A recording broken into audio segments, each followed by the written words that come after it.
दोस्तों कल्पना कीजिए आप अपने परिवार के साथ छुट्टियों पर निकले हैं। ठंडी हवाएं चल रही है, सामने नर्मदा नदी है। आप एक आलीशान नाव पर सवार हैं। किसी को अंदाजा भी नहीं है कि अगले 15 मिनट में यह पिकनिक एक खौफनाक मंजर में बदलने वाली है। 30 अप्रैल 2026 गुरुवार की शाम जबलपुर का बलागी डैम एमपी टूरिज्म के नर्मदा क्वीन क्रूज बोट पर करीब 30 से 40 लोग सवार थे।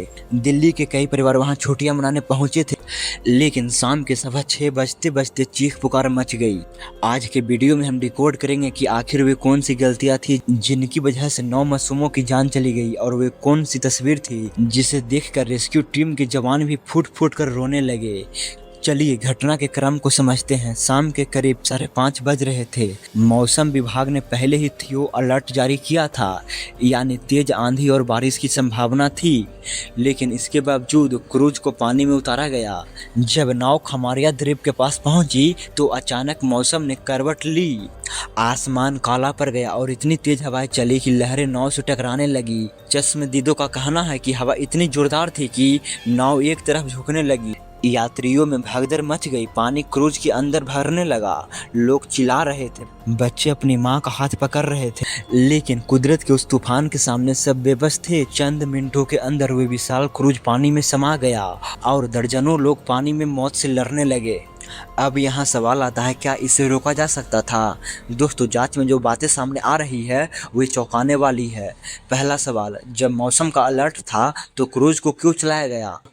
दूसरा और सबसे गंभीर आरोप, यात्रियों का कहना है कि लाइफ जैकेट सील्स पैकेट में बंद रखी थी।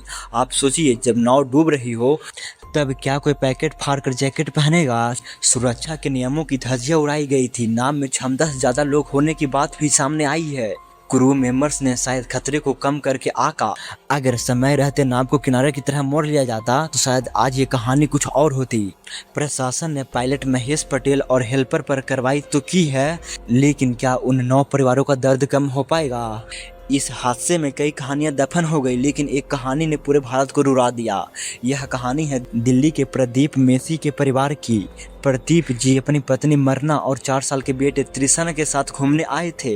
जब नाव डूबी तो मरना ने सिर्फ एक ही मकसद रखा, अपने बेटे को बचाना। जब अगले दिन एनडीआरएफ और ड्राइवर्स ने रेस्क्यू ऑपरेशन शुरू किया तो उन्हें पानी की गहराई में एक ऐसा दृश्य दिखा जो उनके जीवन का सबसे दुखद मंजर था। मरना और उनका बेटा तृष्णा एक ही लाइफ जैकेट में लिपटे हुए थे। मरीना ने आखिरी वक्त में अपने बेटे को अपने सीने से इतनी मजबूती से चिपका लिया था कि मौत भी उन्हें अलग नहीं कर पाई। डॉक्टर्स ने बताया कि दोनों को अलग करना नामुमकिन थे, यानी उन्हें अलग करना मुश्किल था। एक मां ने अपनी आखिरी सांस तक अपने बच्चे को ढाल बनाकर बचाने की कोशिश की। प्रदीप और उनकी बेटी सिया तो बच गए, लेकिन उनके दिल पर जो जख्म लगा उसकी भरपाई कोई नहीं कर सकता। हादसे के बाद सीएम मोहन यादव ने तुरंत सख्त कदम उठाए। क्रूज ऑपरेशन सस्पेंड कर दिया गया और हाई लेवल जांच बैठाई गई। मृतकों के परिवार को आर्थिक सहायता का ऐलान भी हुआ। लेकिन दोस्तों, हर हादसे के बाद जांच होती है, मुआवजा मिलता है, पर क्या हम बतौर टूरिस्ट सुरक्षित हैं? सोशल मीडिया पर इस घटना की कई फेक और एआई तस्वीरें भी घूम रही है, तो प्लीज उन पर यकीन न करें। हकीकत उतनी ही दर्दनाक है जितनी मैंने आपको बताई। स्थानीय मजदूरों और गोताखोरों ने अपनी जान पर खेलकर 28 लोगों को बचाया, जिन्हें हम असली हीरो कह सकते हैं। तो दोस्तों, ये हादसा हमें एक बहुत बड़ा सबक देता है। कुदरत की चेतावनी को कभी हल्के में न लें और सुरक्षा नियमों के साथ कभी समझौता न करें। माँ बेटे की उस कहानी ने हमें सिखाया कि प्यार मौत से भी बड़ा होता है, लेकिन सिस्टम की लापरवाही ने उस प्यार को हमेशा के लिए छीन लिया। आप इस घटना के बारे में क्या कहते हैं? नीचे कमेंट में जरूर बताइए।